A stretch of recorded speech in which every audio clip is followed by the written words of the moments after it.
రమ్మంటే నేను నీతో రాను, మా అమ్మ వస్తుంది అని గోల చేసింది. నేను నచ్చ చెప్పడానికి ప్రయత్నిస్తే కోపంగా నన్ను తోసి కింద పడేసింది.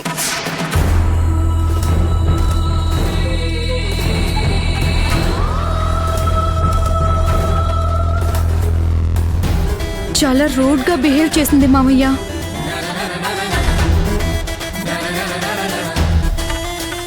నిన్న పెళ్లి చీర చించేసింది, ఈరోజు స్కూల్లో నన్ను అవమానించింది. నేను ఇలా చేయలేదు డాడీ. నందిని అబద్ధం చెప్తోంది, తనే నన్ను తోసేసింది. చూసావా మామయ్య, రివర్స్ లో నన్నే బ్లేమ్ చేస్తుంది. నువ్వు నన్ను పెళ్లి చేసుకోవడం ఖుషికి ఇష్టం లేదంట మామయ్య.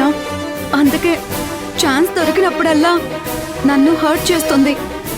నోటుకొచ్చింది బాగోకు నందిని. చిన్న పిల్ల మీద అభాండం వేయడానికి సిగ్గులేదు? రాధా,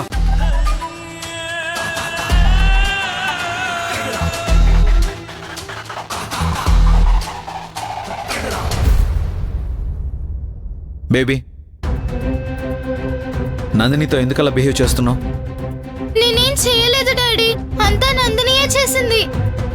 అబద్ధం చెప్పక బేబీ. రే, దాని మాట నమ్మవేంట్రా? ఎలా నమ్మమంటావమ్మా? నిన్న నందిని పెళ్లి చీరని కావాలనే పాడు చేసింది. సారీ చెప్పమంటే నా మీదే తిరగబడింది. అలాగే ఈరోజు స్కూల్లో కూడా నందినిని హర్ట్ చేసి ఉంటుంది. ఎందుకు అలా చేస్తున్నావు బేబీ? స్కూల్లో జరిగిందేంటో నేను చెప్తాను శ్యామ్ గారు. అసలు నువ్వెందుకు వచ్చావు ఇక్కడికి?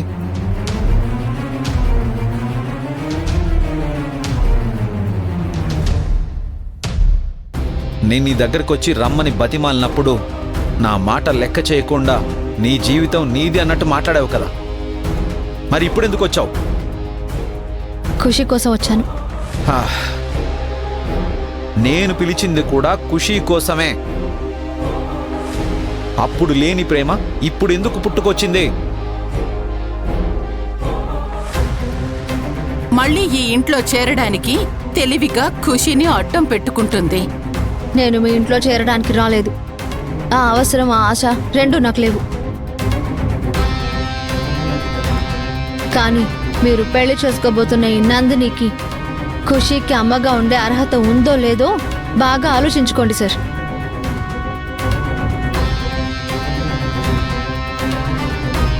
స్కూల్లో నందినియే ఖుషిని తోసేసింది.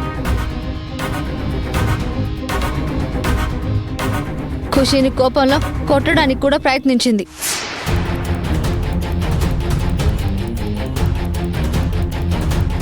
ఏ అమ్మ కూడా కూతురుతో అలా ప్రవర్తించదు సార్.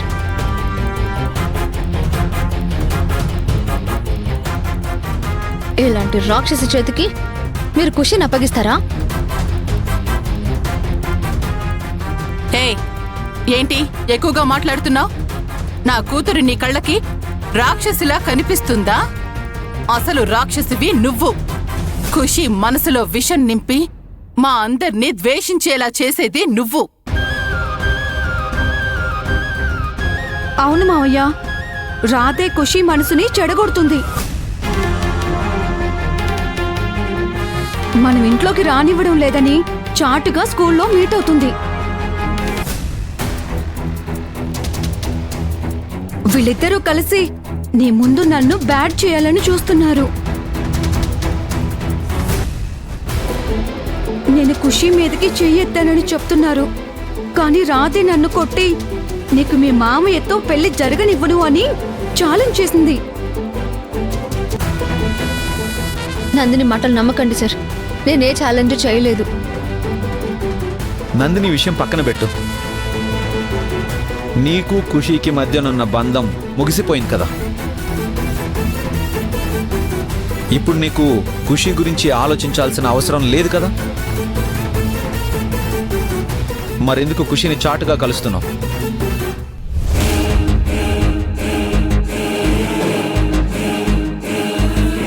ఖుషికి నాకు మధ్య ఉన్న బంధం ఎప్పటికీ ముగిసిపోదు సార్. మా బంధం మన మధ్య సమస్యలకి పరిస్థితులకి అతీతమైంది.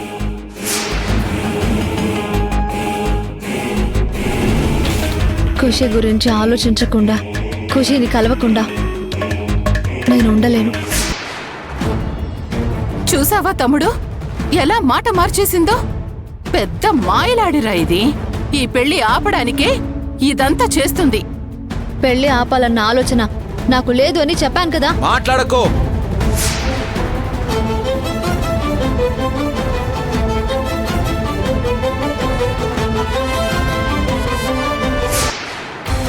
ఇంకా నువ్వు చెప్పేది ఏం లేదు. నేను చెప్పేది విను. నువ్వెన్ని నాటకాలు ఆడినా నీకు ఈ ఇంట్లో స్థానం దక్కదు.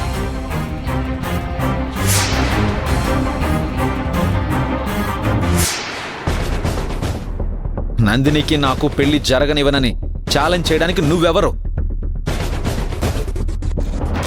నీకు మాకు మధ్య ఉన్న సంబంధం ఏంటి?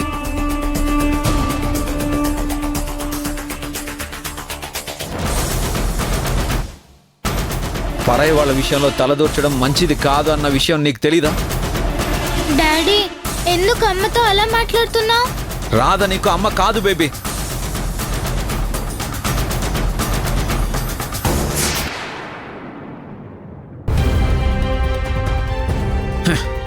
ఇప్పుడు చెప్తున్నాను విను. నేను నందినిని పెళ్లి చేసుకుంటాను. ఖుషీకి అమ్మగా ఉండబోయేది నందినియే.